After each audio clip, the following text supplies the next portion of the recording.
জীবনের আসল আনন্দ হলো বন্ধুদের সাথে ঘুরতে যাওয়া, খাওয়া দাওয়া করা, একটু পর পর তর্কে জড়িয়ে যাওয়া, আবার ফারহানা বিথি আপুদের ব্লগে আমি শুনেছি এই মন্টানা রেস্টুরেন্টে নাকি 3 বেলাই খেতে পারবেন মাত্র 750 টাকা দিয়ে। সত্যি কি আসলে এত কম টাকায় 3 বেলা খাওয়া যায়? আমরাও যাব আজকে মন্টানা রেস্টুরেন্টে।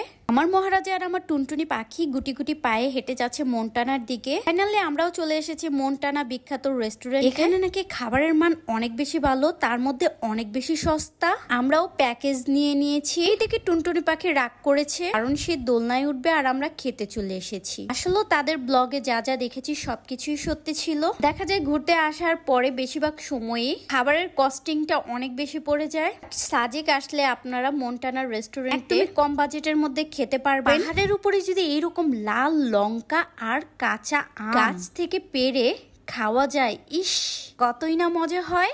প্রচুর পরিমাণে গরম ছিল, তার মধ্যে ভাবছিলাম যদি কাঁচা আমের ভর্তা খাওয়া যেত কতই না ভালো লাগতো। যে কথা সেই কাজ, আমার মহারাজা আমের ব্যবস্থা করেই ফেললো। দেখেন কত সুন্দর করে কাটতেছে আমার মহারাজা। আর পাহাড়ের উপরে বসে বসে আমের ভর্তা খাওয়ার মজাই অন্যরকম। এইদিকে তো আমার টিকটক শেষ হওয়ার কোনো নামই নাই। টিকটকের উপরে টিকটক করতেই আসি। আর ওইদিকে আমার জামাই মশাই আম কাটতে কাটতে কাটতে কাটতে জীবন শেষ।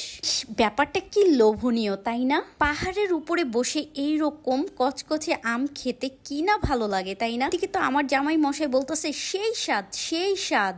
ইস একদম ঝাল ঝাল ভর্তা খেতে কার কার ভালো লাগে অবশ্যই কমেন্ট করে জানাবেন। একদম লাল মরিচ গুলো নিয়ে আমগুলো মাখানোর পরে এই প্রচুর গরমে বসে বসে আমের ভর্তা খেতে যে কি যে ভালো লাগছিল।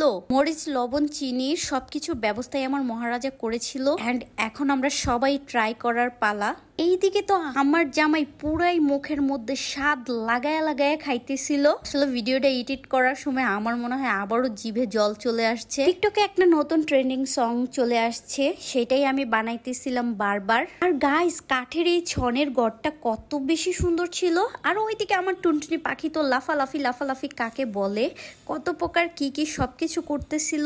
বেডটা বারবার বাউন্স করছিল আর সে যে জাম্প করতেছে। আপনাদের ঘরেও কি এরকম একটা টুনটুনি পাখি আছে কিনা অবশ্যই কমেন্ট করে জানাবেন তো। আপনাদের টুনটুনি পাখি কি এইরকম লাফালাফি করতেই থাকে নাকি? তো চলেন এখন আপনাদেরকে একটু রাতের ভিউটা দেখাই। রাতের বেলায় এত সুন্দর লাগে আর খুবই ভাল লাগে। দিনের বেলায় প্রচুর পরিমাণে গরম লাগলেও রাতের বেলা বললাম একটু ঠান্ডা লাগে, খুবই ভালো লাগে। ওইদিকে গরমের জন্য ফ্যান ছেড়ে রেখে দিয়েছি, কারণ আমরা যেই সময়টায় গিয়েছিলাম এত পরিমাণে গরম ছিল আমরা পাগল হয়ে যাইতেছিলাম। তার চেয়ে বড় কথা হলো আমরা এসিতে থেকে যেহেতু অভ্যস্ত, আমরা হঠাৎ করে এই গরমটা নিতে পারছিলাম না, তাই আমাদের একটু বেশি কষ্ট হচ্ছিল। ওইদিকে আমার টুনটুনি পাখি এসে তার দাদনের রুমে নক করতেছিল।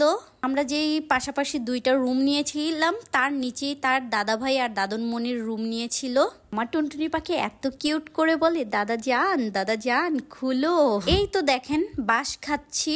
জীবনে তো মানুষ অনেক বাঁশ দিছে, বাট সত্যিকারই বাঁশ আমি কখনো খাইনি, এই প্রথম খেলাম। সন্ধ্যায় একটু টুকিটাকি নাস্তা করার পরে মোমো, বাঁশ বুশ এগুলো খেলাম। তারপরে ওইদিকে আমার জামাই মশাই আবার একটু গান গাচ্ছিল, একটু আমরা পার্টি পুটি করতেছিলাম। আসলে গরমের জন্য কোথাও যেতে পারছিলাম না, এত গরম ছিল, তাই আমরা খাবারটা আমাদের হোটেলেই নিয়ে এসে পড়েছি। নেক্সট আরো সুন্দর সুন্দর ব্লগ আসতেছে সাজেকের, অবশ্যই আপনারা আমার পেজটিকে ফলো করবেন আর ভালোবাসার মানুষদের সাথে ভিডিওটা বেশি বেশি করে শেয়ার করে দিবেন। Bye bye.